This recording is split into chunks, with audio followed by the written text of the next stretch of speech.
Dare County was formed in 1870, and the county seat was chosen as Manteo. At first, they wanted to make the county seat at Skyco, which was a better deep water port.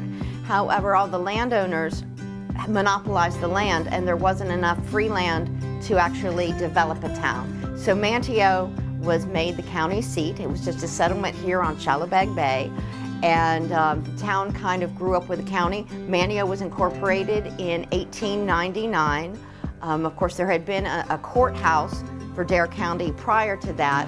And then the current courthouse was built in 1904. It was similar to some other ones that were built in North Carolina, and it was quite a modern building for that time.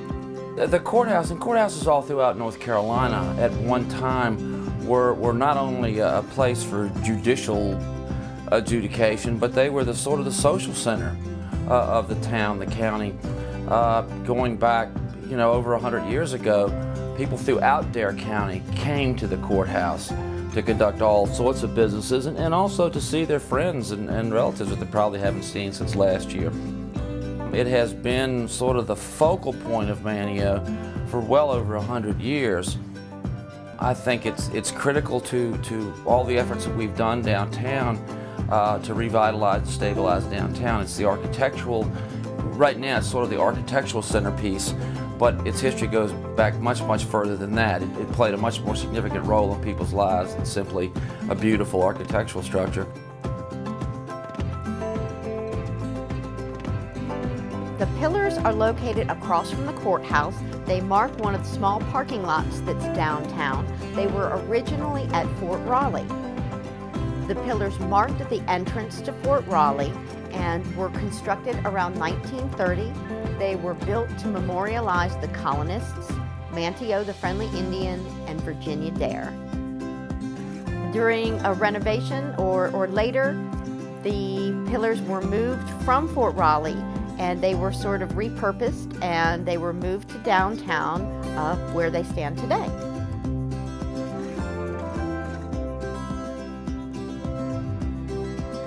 The Maritime Museum, the building itself has been here since the 1940s, and the Creef family used it to build all types of boats. Even during World War II, they did some construction on some boats for the war. And in 1989, the Creef family donated the property to the town, and that's when the Maritime Museum got started.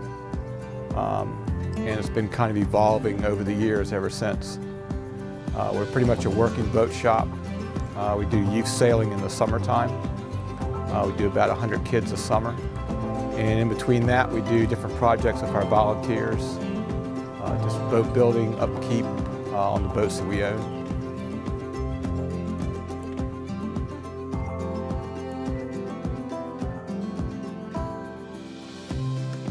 The boat next door is the Ella View, and that's an original George Washington Creef boat built back in the 1800s.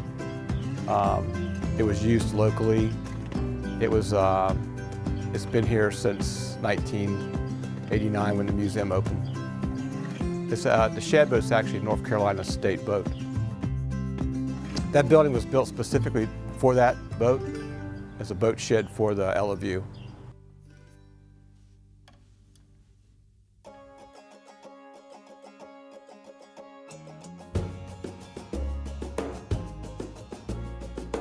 That was built from a Sears kit. In the days when Sears was in its heyday and had its catalog, you could buy lots of different things from Sears catalog, including houses, and this was a Sears kit house. You could either build it with 5 rooms or you could build it with 8 rooms for a tidy sum of just under $2,000. The current Croton cottage features 3 bedrooms and 3 baths and has just a beautiful interior and beautiful, graceful arches inside. The color, the bright yellow color, is the original color of the house. Everybody really has a special place in their heart for that house, I think.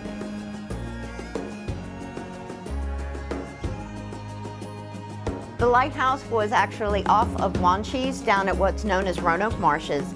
It is a replica of a screw pile light. Screw pile lights are named so because their foundations are actually screwed into the bottom of the sound or the river where they were.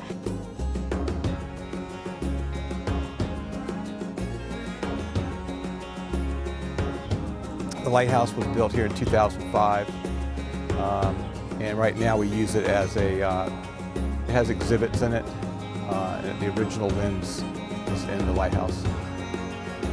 It's a fourth order Fresnel lens. The big seacoast lights like Cape Hatteras Lighthouse and Currituck Beach Lighthouse, they have what's called a first order Fresnel lens, and they can be seen much further away.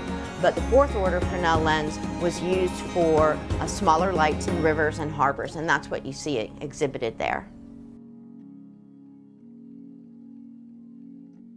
I think Manteo just has such a terrific sense of place. You know, it's a bit of an oasis in Dare County. You know, not that the beach communities don't have their own special things, but there's such a sense of history here in Manteo and a sense of community.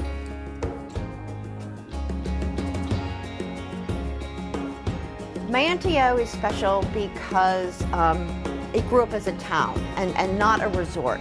I mean, you've got a downtown, you've got sidewalks, you've got buildings, you've got stores where you can park and walk and shop a little bit. The history abounds everywhere.